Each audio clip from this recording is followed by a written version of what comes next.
Hello बच्चों, welcome in Jagriti class online learning app and you are welcome in Jagriti classes. और अपने जो last जो टॉपिक हुआ था वो था ये आईपी आयोनाइजेशन पोटेंशियल और इसके फैक्टर्स के बारे में अपन ने पढ़ लिया था, कौन कौन से फैक्टर्स इसको अफेक्ट करते हैं। आज इससे रिलेटेड जो है थोड़े से क्वेश्चन करवाते हैं, फिर न्यू टॉपिक की तरफ जाएंगे, इलेक्ट्रॉन गेन एंथैल्पी की तरफ। तो आईपी पे क्वेश्चन ये बन सकता है कि भाई मैग्नीशियम जो है, मैग्नीशियम अपनी कौन सी ऑक्सीडेशन स्टेट स्टेबल शो करता है। +2 is more stable then +1 oxidation state. कौन सी ज़्यादा स्टेबल है मैग्नीशियम की, +1 ज़्यादा स्टेबल है या +2। तो अपन कहते हैं +2 is more stable then +1। Reason क्या लिखना है, अगर इन दोनों ऑक्सीडेशन स्टेट के बीच में 11 इलेक्ट्रॉन वोल्ट, कितना 11 इलेक्ट्रॉन वोल्ट का डिफरेंस होता है, तो हायर ऑक्सीडेशन, या 11 इलेक्ट्रॉन वोल्ट से कम डिफरेंस होता है तो higher oxidation state is more stable. लेकिन अगर 11 से ज़्यादा, 16 से ज़्यादा अगर हो जाता है तो low oxidation state is more stable. तो Mg+ और Mg+2 के बीच में, दोनों के बीच में जो डिफरेंस है और वो कितना है, 11 इलेक्ट्रॉन वोल्ट से भी कम है। तो इसको अपन एक एग्जाम्पल के थ्रू बताएंगे। देखो ये मैग्नीशियम है और आता कितने पे है, 282। और अगर एक इलेक्ट्रॉन लूज कर दूं मैं तो Mg+ बन जाएगा और कॉन्फ़िगरेशन क्या हो जाएगा, 281। और Mg+ में से एक और लूज कर दिया, Mg+2 बन जाएगा और कॉन्फ़िगरेशन हो जाएगा 28, ऑक्टेट कंप्लीट हो जाएगा, ये स्टेबल। ये अपन ने बोला आईपी फर्स्ट और ये आईपी बोला सेकंड। अब आईपी फर्स्ट मान लो 10 इलेक्ट्रॉन वोल्ट है, ये माना अपन ने, कितना है 10। और ये आईपी सेकंड जो है वो कितना है, 15 इलेक्ट्रॉन वोल्ट। तो आईपी सेकंड में से आईपी फर्स्ट को लेस करेंगे तो 15 - 10 लेस किया तो कितना आया, 5 इलेक्ट्रॉन वोल्ट। और 5 इलेक्ट्रॉन वोल्ट किससे कम है, 11 इलेक्ट्रॉन वोल्ट से अगर कम है तो इसकी highest oxidation state is more stable. ये अपन को रीज़न लिखना है, तो इसका रीज़न अपन लिख देते हैं यहाँ पे, इसी के नीचे लिखते हैं। In magnesium +2 oxidation state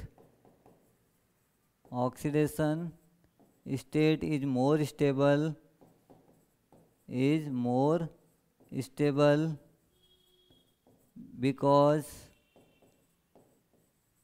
in between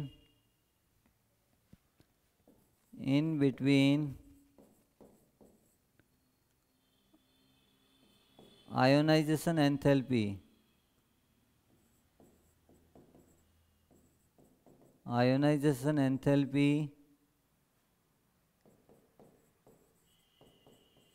difference is less than 11 electron volt, so high oxidation state is more stable,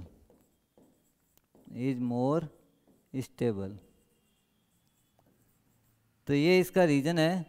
अगर अपने कहते हैं कि दोनों के बीच में जो डिफरेंस आ रहा है वो 11 से कम है, 8, 9 या 7 इलेक्ट्रॉन वोल्ट है या उससे भी कम है, तो higher oxidation state is more stable है। और अगर ये डिफरेंस 16 इलेक्ट्रॉन वोल्ट से ज़्यादा हो जाता है तो low oxidation state is more stable. अब इस पे एक क्वेश्चन आता है एक और जो अपन करवाते हैं नेक्स्ट पेज पे, कि सोडियम जो है Na+ is more stable then Na+2। Na+ ion जो है वो ज़्यादा स्टेबल होता है, Na+2 से भी ज़्यादा स्टेबल है। तो इसका रीज़न यही लिखेंगे। अगर मैं Na की बात करूं तो Na जो है वो कितने नंबर पे आता है, 11 पे, कॉन्फ़िगरेशन क्या है, 281। और अपन ने इसको फर्स्ट आईपी दी, आईपी फर्स्ट। अब ये Na कैटायन में कन्वर्ट हो गया, Na+, कॉन्फ़िगरेशन हो गया 2, इसका ऑक्टेट कंप्लीट हो गया। अब आप कह रहे हो इसको और ज़्यादा एनर्जी देनी है, तो आईपी मेरे को क्या करनी पड़ेगी, सेकंड देनी पड़ेगी, और सेकंड देते ही ये एन किस में चेंज हो सकता है, +2 में। कॉन्फ़िगरेशन हो जाएगा 2 और 7। हालांकि ये अनस्टेबल है, फिर भी अपन एक बार देखते हैं। इन बिटवीन जो डिफरेंस निकालेंगे IP2 माइनस IP1, वो किससे ज़्यादा है, 16 इलेक्ट्रॉन वोल्ट से भी ज़्यादा है, 16 EV से भी ज़्यादा है। और 16 मतलब 30-32 इलेक्ट्रॉन वोल्ट आता है, और अपन कहते हैं इतना ज़्यादा इलेक्ट्रॉन वोल्ट पॉसिबल नहीं है। तो कौन सा ऑक्सीडेशन स्टेट ज़्यादा स्टेबल है, लो ऑक्सीडेशन स्टेट। तो अपन आंसर में लिखेंगे इन sodium +1 oxidation state is more stable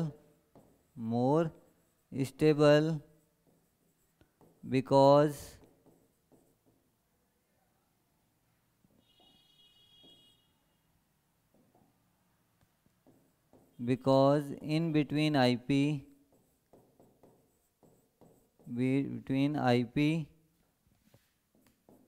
difference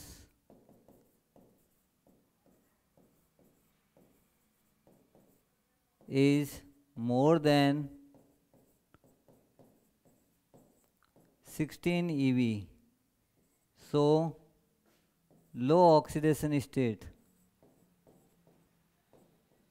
is more stable। तो इसमें अपन कहते हैं लो ऑक्सीडेशन वाला ज़्यादा स्टेबल है। अगर डिफरेंस 16 इलेक्ट्रॉन वोल्ट से ज़्यादा होगा तो लो वाला ज़्यादा स्टेबल है, और 16 से कम मतलब 11 इलेक्ट्रॉन वोल्ट से कम है तो हायर ऑक्सीडेशन स्टेट वाले ज़्यादा स्टेबल हैं। अब कुछ और चीज़ें इसमें बता देते हैं। जैसे अपन कहते हैं ये जो पीरियोडिक टेबल है, यहाँ पर ये एस ब्लॉक आता है, यहाँ डी ब्लॉक आ जाता है, और वहाँ जाते जाते कौन सा ब्लॉक आ जाता है, पी ब्लॉक। तो अपन रिएक्टिविटी की अगर बात करेंगे, अगर इधर से इधर जाएंगे तो धीरे धीरे रिएक्टिविटी कम होगी, लेकिन लास्ट में पी ब्लॉक में यहाँ रिएक्टिविटी वापस क्या हो जाएगी, इंक्रीज। इसको भी अपन आईपी के थ्रू बता सकते हैं। आईपी अगर मान लो कम होती जाएगी तो रिएक्टिविटी कम हो जाएगी। जैसे आईपी यहाँ कम हो रहा है तो रिएक्टिविटी क्या हो रहा है, कम हो रहा है। और आईपी बहुत ज़्यादा इंक्रीज हो रहा है, जैसे फ्लोरीन क्लोरीन की आईपी ज़्यादा होती है तो भी रिएक्टिविटी हो रहा है, इंक्रीज हो रहा है।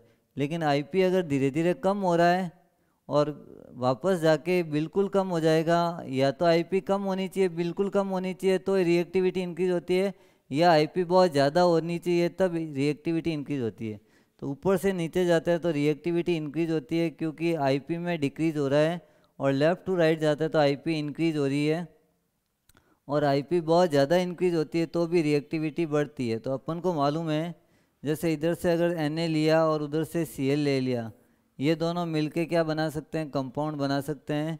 तो लास्ट में पी ब्लॉक में आईपी अगर इंक्रीज होती है तो भी रिएक्टिविटी इंक्रीज हो रही है, और आईपी अगर डिक्रीज भी होती है तो भी रिएक्टिविटी क्या हो जाती है, इंक्रीज होती है। तो रिएक्टिविटी भी किस पे डिपेंड करती है, आयोनाइजेशन एंथैल्पी पे। और मेटेलिक नेचर, ऊपर से नीचे जाता है तो मेटेलिक नेचर इंक्रीज होता है, लेकिन लेफ़्ट टू राइट जाता है तो मेटेलिक नेचर क्या हो जाता है, डिक्रीज होता है।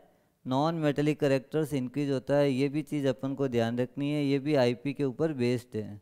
अब अपन नया टॉपिक आज स्टार्ट करते हैं, वो है इलेक्ट्रॉन गेन एंथैल्पी। उसके बारे में आज बताते हैं, न्यू टॉपिक है। इसके बाद में थर्ड टॉपिक, फर्स्ट रेडियस था, सेकंड आईपी था, और थर्ड है electron gain enthalpy.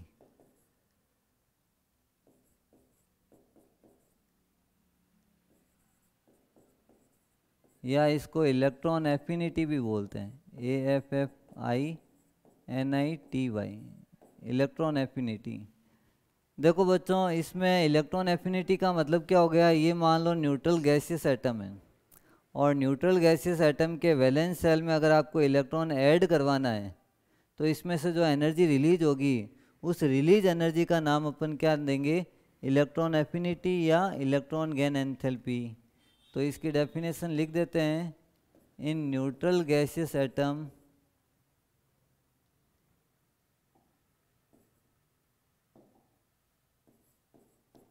Neutral gaseous atom addition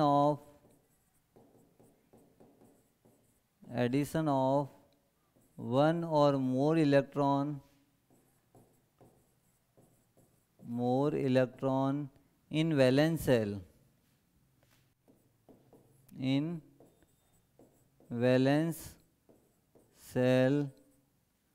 then enthalpy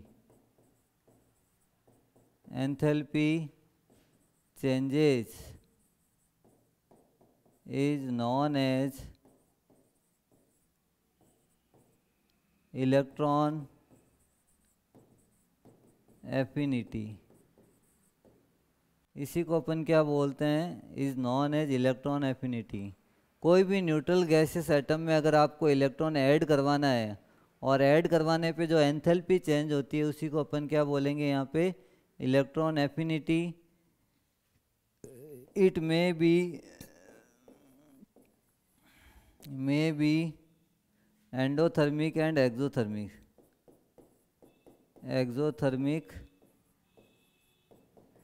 and endothermic. देखो जो पहले अपन ने बताया था आयोनाइजेशन एंथैल्पी, वो तो सारी एंडोथर्मिक की थी, लेकिन ये एक्सो भी हो सकता है और एंडो भी होता है. जनरली होता एक्सो ही है. होता क्या है, एक्सो ही है.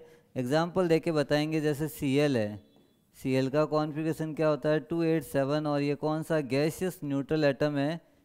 और न्यूट्रल गैसियस एटम का मतलब ये किसी से बॉन्डेड नहीं है, आइसोलेटेड एटम है, बॉन्डेड नहीं है, और इसमें आपको एक इलेक्ट्रॉन ऐड करवाना है. तो Cl ने जब एक इलेक्ट्रॉन गेन किया, अब Cl माइनस बन गया और कॉन्फ़िगरेशन हो गया 288, और प्लस यहाँ पर जो एंथैल्पी रिलीज हुई उसको अपन बोलते हैं इलेक्ट्रॉन एफिनिटी. और ये जनरली क्या होता है, नेगेटिव होता है, एक्सोथर्मिक होता है. ये नेगेटिव आएगा, नेगेटिव का मतलब एक्सोथर्मिक. तो कोई भी अगर न्यूट्रल गैसेस एटम है और उसके वैलेंस शेल में इलेक्ट्रॉन ऐड करवाते हैं तो वो ज़्यादा स्टेबल हो जाएगा, और पहले वाला जो एटम है वो कम स्टेबल है. स्टेबिलिटी जैसे ही बढ़ती है तो इलेक्ट्रॉन एफिनिटी भी क्या होती है, इंक्रीज होती है, ये नेगेटिव आ जाती है. तो यहाँ पर अपन कहते हैं इलेक्ट्रॉन एफिनिटी का मतलब ये होता है कि इलेक्ट्रॉन को ऐड करवाने के बाद में अपन एनर्जी जो रिलीज होती है उस रिलीज एनर्जी को नाम दिया हुआ है इलेक्ट्रॉन एफिनिटी. अब इलेक्ट्रॉन एफिनिटी जो है नॉर्मली नेगेटिव होता है, लेकिन कोई कोई केस में पॉजिटिव भी हो जाता है. वो केस देखते हैं अपन, क्वेश्चन लिख देते हैं इससे रिलेटेड ताकि आपको ये क्वेश्चन समझ में आए. Oxygen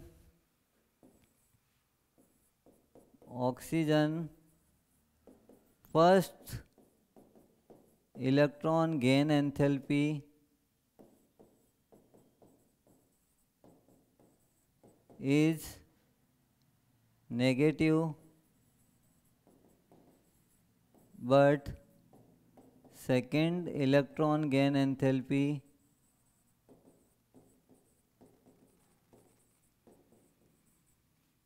is positive.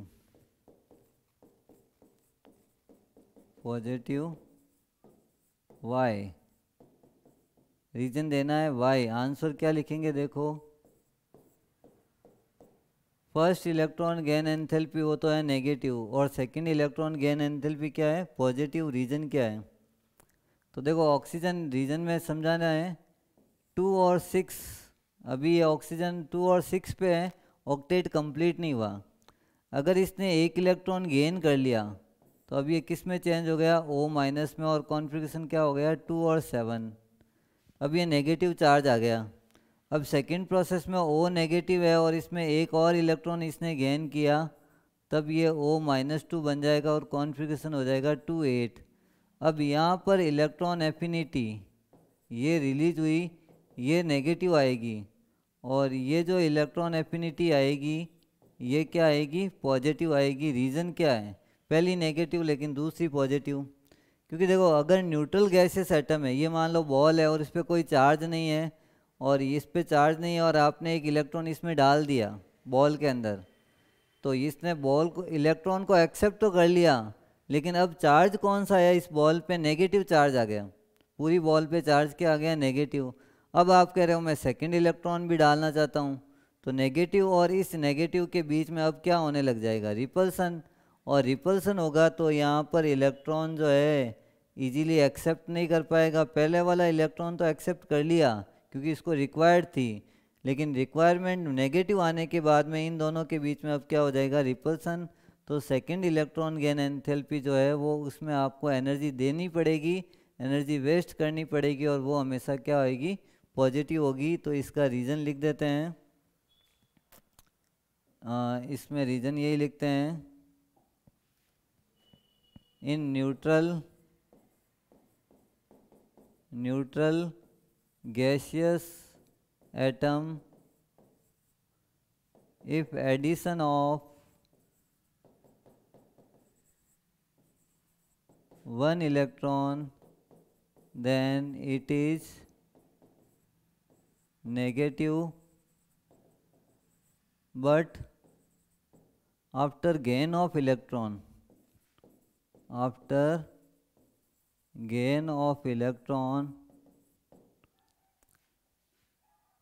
it have negative charge